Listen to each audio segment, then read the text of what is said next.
नाही, याच्यामध्ये महाराष्ट्रामध्ये आपलं गेल्या 15 वर्षापासून जय मल्हार क्रांती संघटना काम करते. गेल्या 15 वर्षापासून 16 लोकसभेचे मतदारसंघ आणि 36 आमदारकीचे जे मतदारसंघ आहेत त्याच्यावरती आम्ही फोकस केलेला आहे. आणि याचं पूर्ण डाटा ह्या महाराष्ट्राचे उपमुख्यमंत्री आदरणीय देवेंद्रजी जवळ आम्ही ते दिलेला आहे. महाराष्ट्राचा सर्वे केल्यानंतर महाराष्ट्रामध्ये 70 लाख रामोशी बेडर समाज आहे.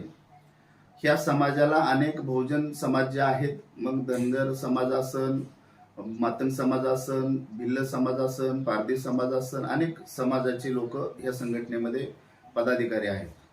आणि ही सर्व करीत असताना एक ताकद आमची उभी करायची होती आणि ती ताकद महाराष्ट्रामध्ये उभी राहिली.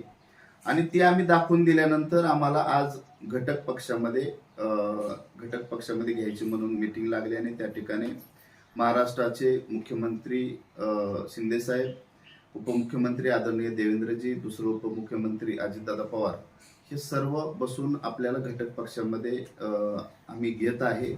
आणि त्या ठिकाणी करून ह्या महाराष्ट्राचे समन्वय समितीचे अध्यक्ष लाड साहेबांना आदेश केले आणि त्यांनी आपल्याला रितसर त्याच्यामध्ये पत्र देऊन घटक पक्षामध्ये घेतलं. घटक पक्षामध्ये घेत असताना आपला जो म्हणणं आहे की त्याच्यामध्ये काही मागणी किंवा काही शब्द दिलेला आहे का, तर असा काही शब्द वगैरे दिलेला नाही. कारण ही जी आपण महायुतीमध्ये आहे तर आपण घटक पक्षामध्ये अनेक आता मिक्स झालेले आहेत. राष्ट्रवादी असन, अजितदादा गट किंवा शिंदे गट असन, शिवसेना, अनेक ह्या त्याच पद्धतीने जय मल्हार क्रांती संघटना आता याच्यामध्ये आहे. आपली ह्या महाराष्ट्राचे उपमुख्यमंत्री देवेंद्रजी आज उपमुख्यमंत्री आहेत. ज्यावेळेस मुख्यमंत्री होते त्यावेळेस रामोशी बेडर समाजाचे स्वातंत्र्य काळानंतर ज्या मागण्या होत्या त्या मागण्या सर्व पूर्ण झालेल्या आहेत. अनेक आरक्षणाची मागणी असेल किंवा अनेक मागण्या आमच्या आहेत, पण बऱ्यापैकी ज्या स्वातंत्र्यानंतर आपल्या ज्या मागण्या होत्या त्या मागण्या पूर्ण झाल्यात. म्हणून हा सपोर्ट आपल्याला करायचा आहे. राहिला विषय की मागणीचा किंवा शब्दाचा, तर त्या ठिकाणी असा कोणताही शब्द आपल्याला त्या ठिकाणी दिलेला नाही किंवा आपण घेतलेला नाही. कारण आपण निस्वार्थी काम करणारी व्यक्ती आहे. रामोशी समाज हा इमानदारीला जागणारा आहे आणि जी कामं आमची केली त्यामुळे ही आता रिझल्ट आम्हाला द्यायचा आहे. आता 16 मतदारसंघ लोकसभेचे असे आहेत की त्या ठिकाणी निर्णायक मतदान आमचं आहे.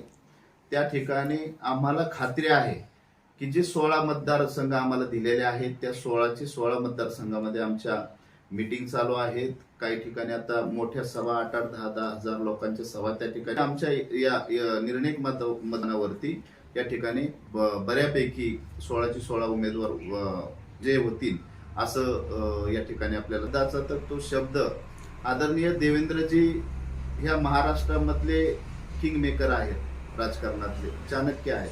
जर त्यांनी ते म्हणतात ना, आले देवाभाऊच्या मनात तिथे कोणाचे चाले ना, देवाभाऊने जर ठरवलं तर काय देतो. आमच्या आम्ही या पद्धतीने आता काम चालू